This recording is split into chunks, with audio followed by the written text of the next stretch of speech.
자, 오늘 말씀 보도록 하겠습니다. 마태복음 28장 1절에서 10절까지 말씀 보도록 하겠습니다. 마태복음 28장 1절에서 10절까지 하나님 말씀을 교도하도록 하겠습니다. 제가 한 절 읽고 여러분 한 절 읽고 마지막 절은 다 같이 읽도록 하겠습니다. 하나님 말씀입니다. 안식일이 다 지나고 안식 후 첫날이 되려는 새벽에 막달라 마리아와 다른 마리아가 무덤을 보려고 갔더니 큰 지진이 나며 주의 천사가 하늘로부터 내려와 돌을 흘렸는데 그에 앉았는데 그 형상이 번개 같고 그 옷은 눈같이 희건을 집자들이 그를 무서워하여 떨며 죽은 사람과 같이 되었더라. 천사가 여자들에게 말하여 이르되 너희는 무서워하지 말라. 십자가에 못 박히신 예수를 너희가 찾는 줄을 내가 아노라.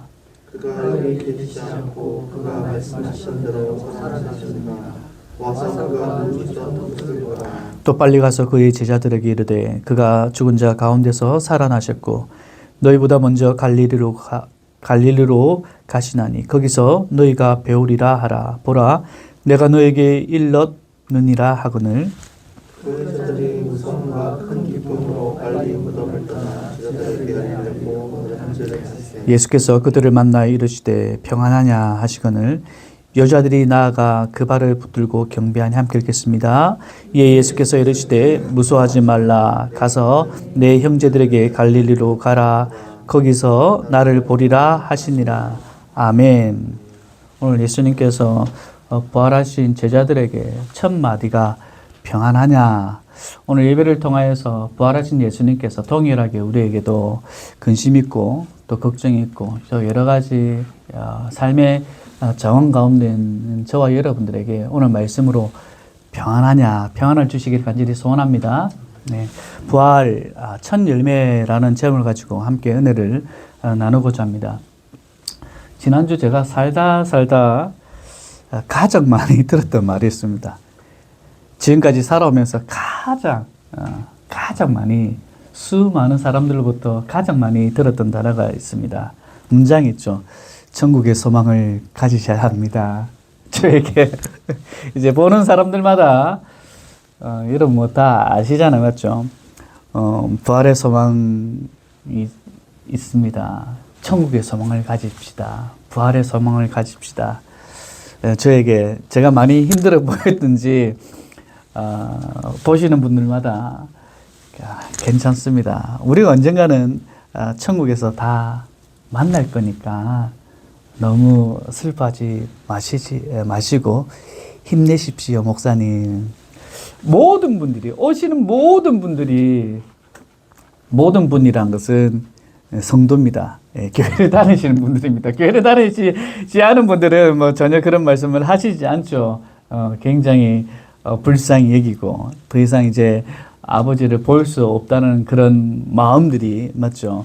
그런데 우리는 모두가 약속한 듯이 교회를 다니는 예수님 믿는 모든 사람들이 저에게 하는 말이 동일합니다. 천국의 소망이 있지 않습니까?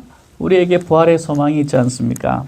힘들겠지만은 지금 우리가 육신적으로 만나지 못하지만은 언젠가는 우리가 다 같이 만나게 될 거니까 힘내십시오. 우리가 뭐 짜고 한 말도 아니지 않습니까? 어쩜 그렇게 우리가 믿는 성도들은, 교회 다니는 사람들은, 예수님 믿는 사람들은 어떻게 이렇게 동일한 얘기를 하겠습니까? 그 근거가 무엇입니까? 부활의 소망. 우리가 예수님 믿는 자들,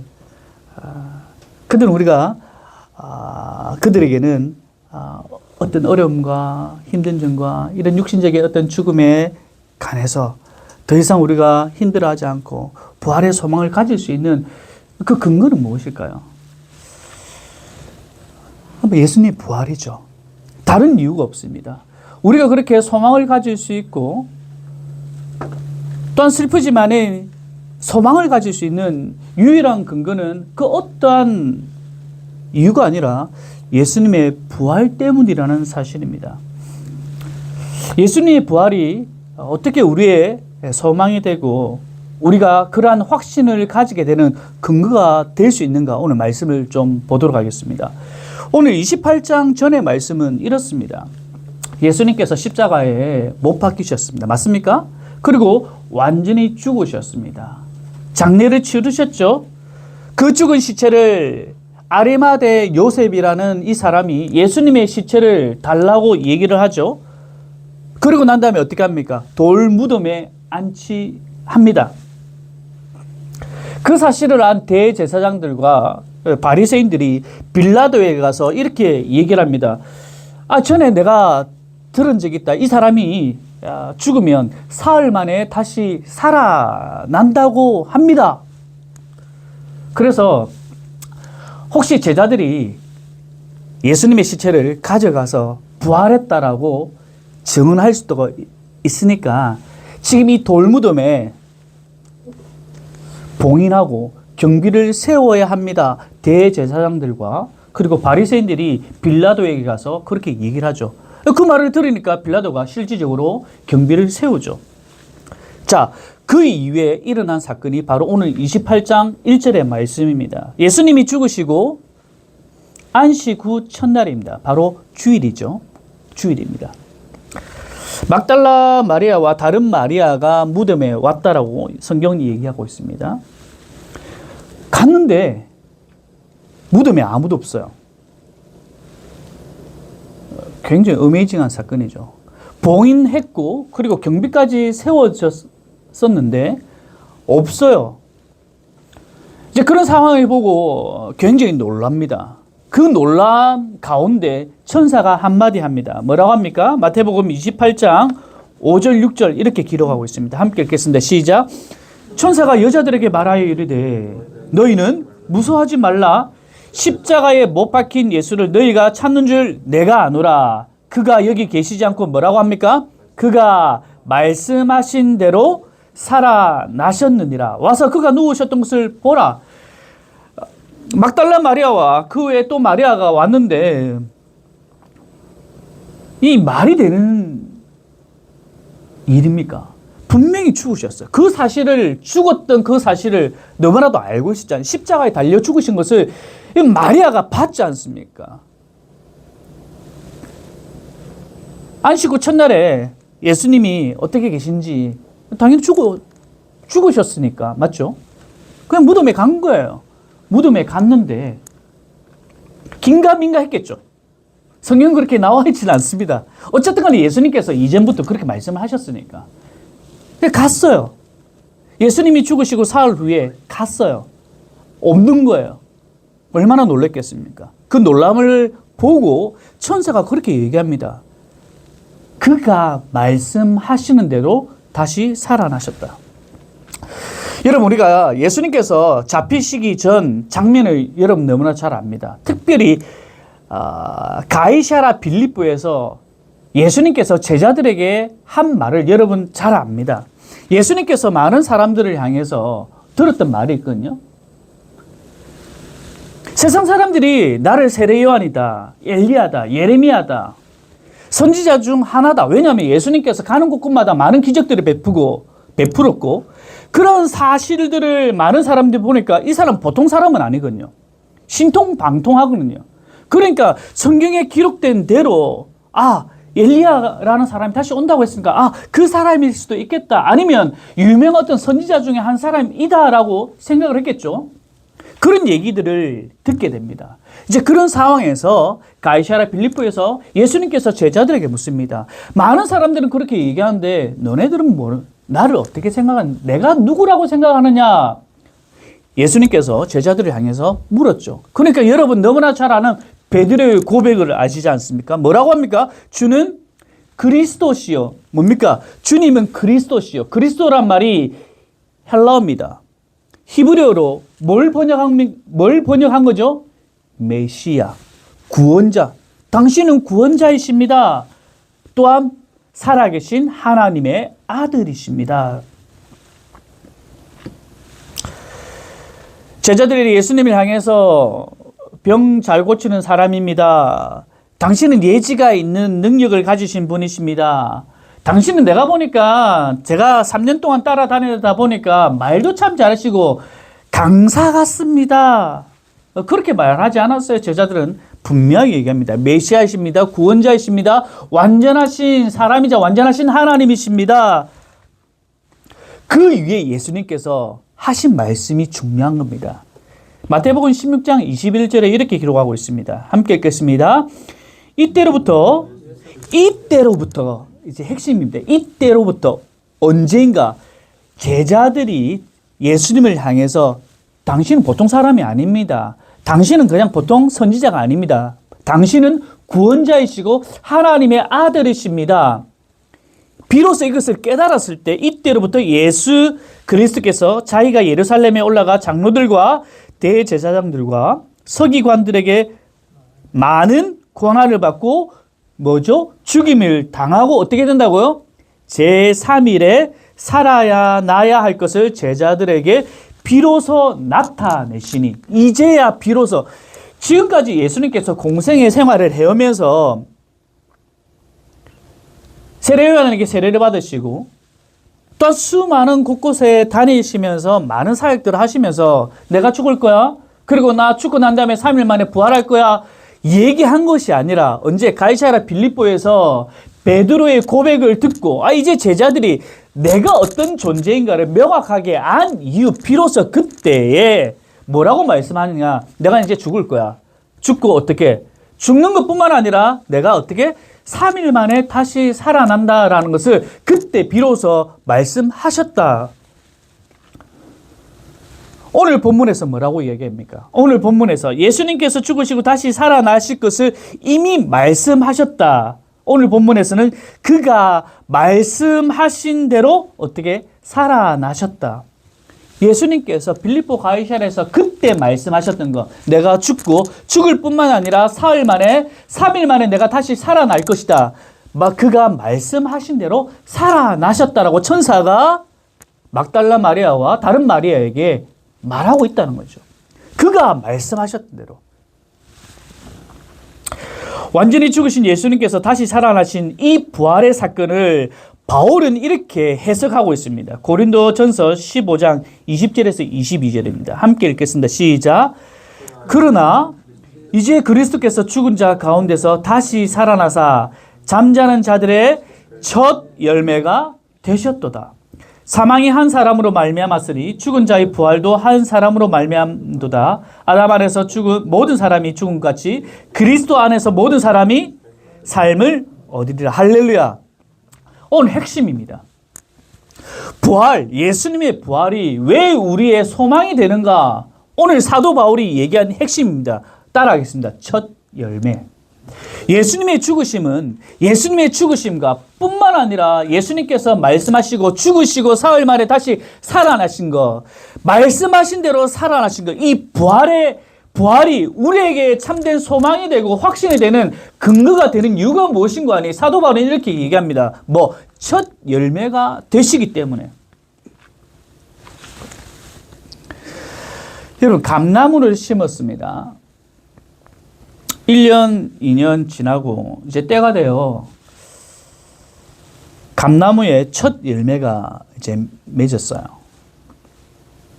그 첫 열매를 바라보고 우리는 무엇을 기대할 수가 있죠? 내년에도 감나무에 감이 열릴 것이라는 기대를 합니까? 안 합니까? 그게 바로 첫 열매의 상징입니다. 첫 열매를 보고 우리는 기대합니다. 확신하게 된다. 이 감나무에 첫 열매가 감이 열렸기 때문에 내년에도 우리는 동일하게 이 감나무의 열매를 먹을 수 있다 없다, 먹을 수 있다라는 확신을 가지게 됩니다. 이게 첫 열매가 주는 의미입니다. 첫 열매를 바라보면서 내년에도 우리가 수확을 하게 될 것이라는 소망을 갖게 되는 거죠. 이 소망이 막연한 기대예요. 첫 열매를 보고서도 아마 내년에도 열매를 맺을 거야. 그렇게 생각하나요? 그런 사람 있나요? 첫 열매를 보면서 내년에도 먹을 수 있겠지라는 소망은 확실한 소망이라는 사실이죠. 막연한 기대가 아닙니다. 확실한 기대이자 소망이 첫 열매가 주는 메시지입니다. 바울은 예수님의 죽으심과 부활의 사건이 우리에게 첫 열매가 되신다.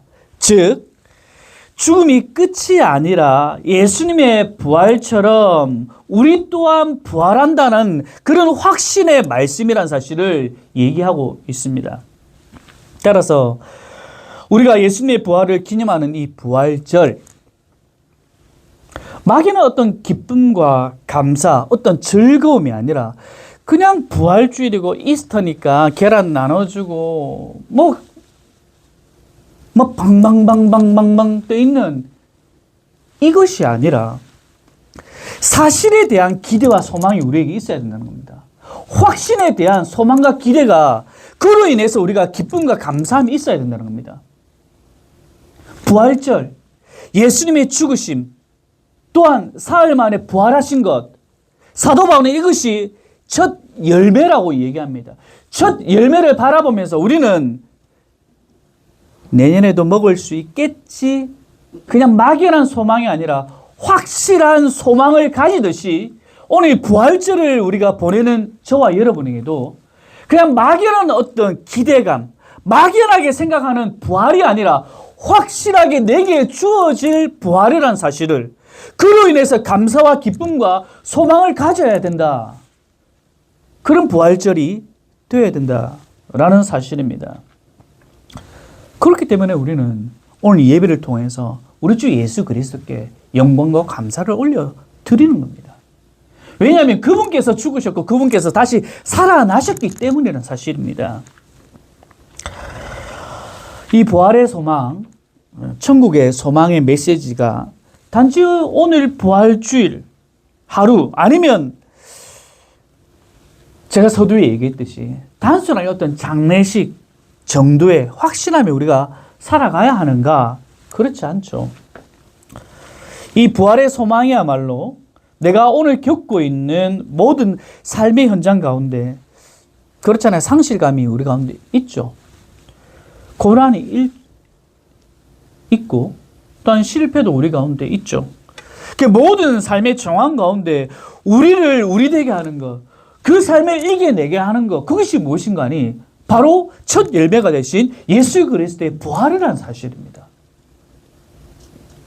많은 사람들이 희망이 없고 소망이 없고 넘어지고 자빠지고 그로 인해서 낙망하고 우울증에 걸리고, 그게 아니라 그럼에도 불구하고 우리가 그런 삶의 정황 가운데서도 다시 일어날 수 있는 유일한 참된 근거가 무엇인가 하니 바로 첫 열매가 되신 예수 그리스도의 부활이라는 사실. 말씀을 맺겠습니다. 부활의 소망, 천국의 소망, 장례식에서나 꺼내는 그런 위로의 말이나 1년에 단 하루 이 부활주일에만 외치는 어떤 종교적인 외침이 되어서는 안 됩니다. 예수님께서 십자가에 달리셨을 때 두려워 숨었던 제자들이 부활하신 주님을 만나 어떻게 변화되었습니까? 그들은 두려움조차, 죽음조차 두려워하지 않고 세상에 맞서는 180도로 변한 그런 자들이 되었지 않습니까? 이처럼 예수님의 부활, 이 부활의 소망은 우리의 나약하고 무너진 오늘을 다시 일으켜 세워가는 강력한 현재의 힘이 된다는 사실입니다.